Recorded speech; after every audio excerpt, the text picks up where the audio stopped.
Exact point பார்த்தீங்க அப்படின்னா 1 month before or 1 week before even 1 year before வந்து ஏதோ ஒரு இடத்துல வந்து பார்த்தீங்க அப்படின்னா அந்த இடத்துல ரியாக்ட் ஆயிருது.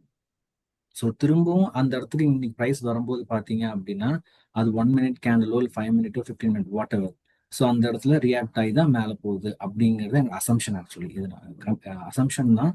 ஸோ இது ஒர்க் ஆகுமா அப்படிங்கிறது தான். இப்போ எக்ஸாம்பிள் பார்த்தீங்கன்னா 5 minutesல இருந்து இப்போ 1 hour இல்லை வந்து 1 day அப்படின்னு நான் மூவ் பண்ணுறேன் அப்படின்னா இதோட பாயிண்ட் அப்போ நான் சும்மா ரேண்டமா இன்னைக்கு போட்டிருக்கேன். இது நேற்று எடுத்து நீங்க எங்க போய் போட்டாலும் அதோட பாயிண்ட் வந்து ஏதோ ஒரு இடத்துல வந்து மீட் ஆயிருக்கும்.